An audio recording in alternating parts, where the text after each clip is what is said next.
नमस्कार दोस्तों, आपका स्टडी लाइट यूट्यूब चैनल में एक बार फिर से स्वागत है। और भूगोल के लेक्चर नंबर 10 में हम पार्ट नंबर 2 पर हैं, जिसमें हमने पार्ट नंबर 1 में देखा था बंगाल की खाड़ी में गिरने वाली नदियों के बारे में। अब हम देखेंगे पार्ट 2 के अंदर अरब सागर में गिरने वाली नदियों के बारे में। यानी कि जो हमारा टॉपिक है वो है प्रायद्वीपीय भारत की नदियाँ, जिसको हमने 2 पार्ट में डिवाइड किया है। पहला पार्ट है बंगाल की खाड़ी में गिरने वाली नदियाँ और दूसरा है अरब सागर में गिरने वाली नदियाँ। तो हम अरब सागर में गिरने वाली नदियों को मैप और मेमोरी ट्रिक की सहायता से शानदार तरीके से समझने वाले हैं।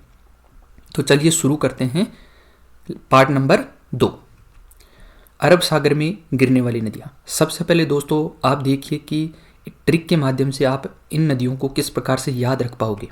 दोस्तों ट्रिक है लूसामान तापी माजूसा गंगा पे पूजा।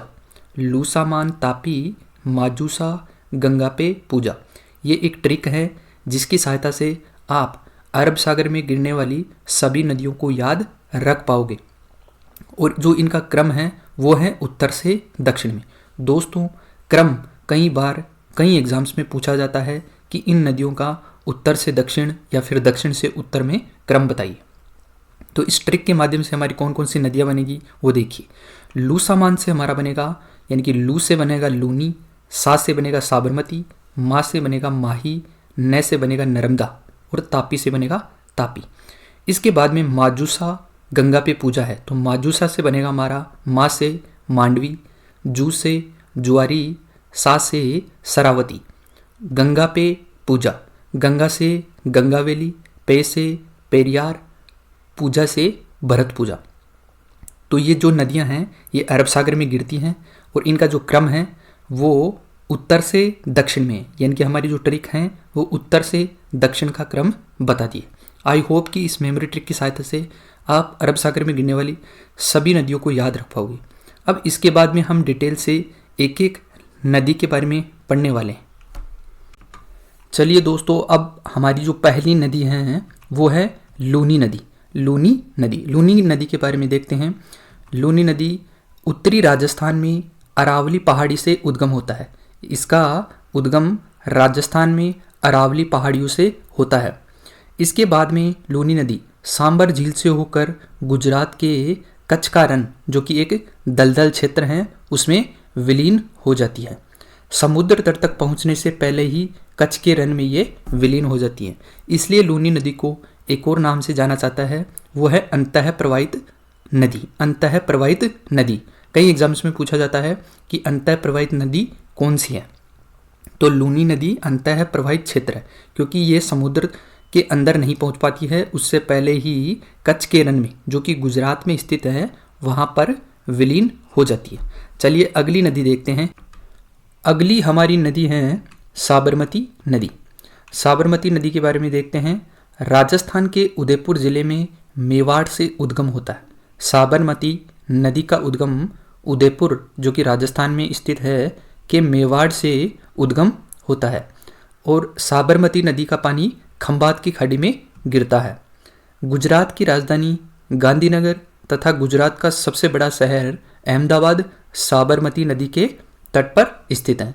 तो ये इंपॉर्टेंट फैक्ट थे साबरमती नदी के, जो आपको याद रखना है। अगली हमारी नदी है माही नदी। माही नदी देखिए दोस्तों, माही नदी के बारे में मध्य प्रदेश में विंध्य पर्वत से उद्गम होता है। विंध्य एक पर्वत श्रेणी है। मैंने पर्वत श्रेणियों के चैप्टर में डिटेल से पढ़ाया है कि भारत में कौन कौन सी पर्वत श्रेणियां हैं और कौन कौन सी उनकी जो चोटियां हैं वो सबसे ऊंची है।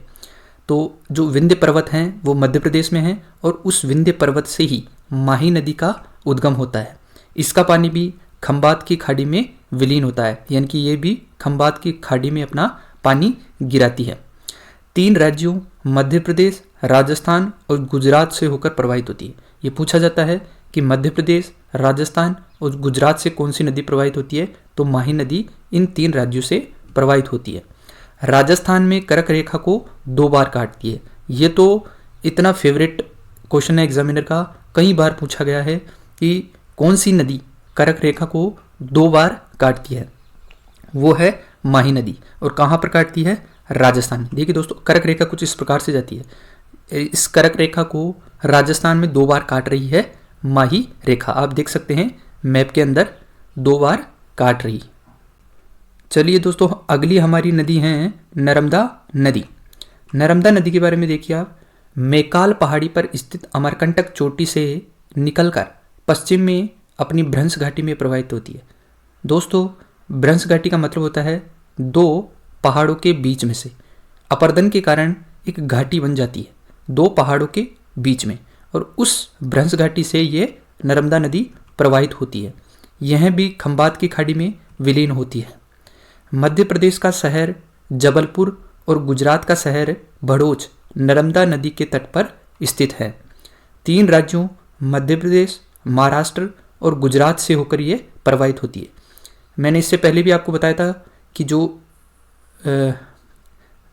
माही नदी है, वो माही नदी भी 3 शहरों से 3 राज्यों से गुजरती है। और ये जो नर्मदा नदी है वो भी मध्य प्रदेश, महाराष्ट्र और गुजरात से होकर प्रवाहित होती है। अरब सागर में जल गिराने वाली प्रायद्वीपीय भारत की नदियों में सबसे लंबी नदी है। अरब सागर में जल गिराने वाली प्रायद्वीपीय भारत की ये सबसे लंबी नदी है।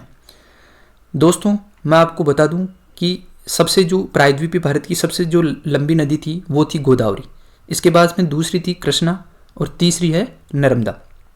तो आप तीनों को इस प्रकार से याद रख सकते हैं। एक शब्द है गोकन। गोकन से याद रख सकते हैं गो से गोदावरी, कै से कृष्णा और न से नर्मदा। तो पहली, दूसरी और तीसरी ये पूछी जाती है। भारत में क्रम पूछ लिया जाता है नदियों का नाम देकर।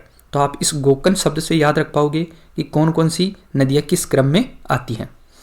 अब बात करें नर्मदा नदी की, तो जबलपुर के पास धुआंधार जलप्रपात या कपिलधारा जलप्रपात बनाती है। दोस्तों, जलप्रपात हम अलग से एक क्लास लेके आएंगे क्योंकि ये काफ़ी इम्पोर्टेंट टॉपिक हैं। कई एग्जाम्स में पूछा जाता है कि कौन सा जलप्रपात कहाँ है और सबसे ऊंचा जलप्रपात कौन सा है। तो ट्रिक के माध्यम से मैं लेके आऊँगा एक अलग से जलप्रपात का वीडियो। चलिए, गोदावरी नदी और कृष्णा नदी के बाद प्रायद्वीपीय भारत की तीसरी सबसे लंबी नदी है। मैंने आपको पहले ही बताया और आपको याद रखना है एक शब्द गोकन। चलिए दोस्तों, अगली हमारी जो नदी है वो है तापी नदी। तापी नदी की बात करें तो दोस्तों, महादेव पहाड़ी के समीप, जो कि मध्य प्रदेश में स्थित है, महादेव पहाड़ियाँ मध्य प्रदेश में स्थित हैं। महादेव पहाड़ी के समीप बैतूल पठार से इसका उद्गम होता है, खंबात की खाड़ी में विलीन होती है। सूरत, जो कि एक गुजरात का शहर है, तापी नदी के मुहाने पर स्थित हैं। 3 राज्यों मध्य प्रदेश, महाराष्ट्र और गुजरात से होकर प्रवाहित होती है। दोस्तों, मैंने 3 नदियाँ बताई आपको, माही, नर्मदा और तापी। ये तीनों 3 राज्यों से होकर गुजरती है, जिसमें माही नदी मध्य प्रदेश, राजस्थान और गुजरात से होकर प्रवाहित होती है। नर्मदा की बात करें, नर्मदा और तापी ये दोनों ही 3 राज्यों मध्य प्रदेश, महाराष्ट्र और गुजरात से होकर प्रवाहित होती है। अब दोस्तों, जो अरब सागर में बाकी नदियाँ गिरती है वो पश्चिमी घाट से निकलकर बहती है, जो कि काफ़ी छोटी नदियाँ हैं। उनके बारे में हम डिटेल से नहीं बात करेंगे, हम केवल उनके जो इम्पोर्टेंट फैक्ट्स हैं उनके बारे में बात करेंगे जो कि एग्जाम्स में पूछे जाते हैं। तो पश्चिमी घाट से कौन कौन सी नदियाँ निकलती हैं उनके बारे में देखते हैं। बाकी जो नदियाँ मैंने बताई है वो पश्चिमी घाट से निकलती हैं। फैक्ट्स की बात करते हैं पहले। तो जो पश्चिमी घाट है उस पश्चिमी घाट को एक और नाम से जाना जाता है, उसको कहते हैं सहयाद्री। सहयाद्री किसको कहा जाता है? पश्चिमी घाट को कहा जाता है। ये क्वेश्चन भी पूछा गया है। नदियाँ बहुत छोटी छोटी हैं और देखिए दोस्तों, जो पश्चिमी घाट है वो ढाल जो उसकी पश्चिमी घाट की है वो अत्यंत तीव्र है, यानी कि एक दीवार की भांति है, कगार नुमा है। क्यों है ऐसा? क्योंकि जैसे मैंने बताया था आपको कि जो भारतीय प्लेट है वो अफ्रीकन प्लेट से टूटकर बनी थी। तो जो अफ्रीकन प्लेट से टूटी थी वो पश्चिम की तरफ से टूटी थी, इसलिए जो पश्चिम वाला जो ढाल है वो अत्यंत तीव्र है। गोवा की राजधानी पणजी मांडवी नदी के तट पर स्थित है। ये भी पूछा गया है कि जो गोवा की राजधानी पणजी है वो किस नदी पर स्थित है, यानी किस नदी के तट पर स्थित है? तो मांडवी नदी के तट पर स्थित है। कर्नाटक में शरावती नदी पर जोग जलप्रपात है। अब इन नदियों की बात करें तो गोवा के अंदर मांडवी नदी, और जुआरी नदी हैं। कर्नाटक के अंदर शरावती नदी और गंगावेली नदी हैं। केरल के अंदर भरतपुजा नदी और पेरियार नदी हैं। तो ये इम्पोर्टेंट नदियाँ थी अरब सागर में गिरने वाली। थैंक यू सो मच दोस्तों।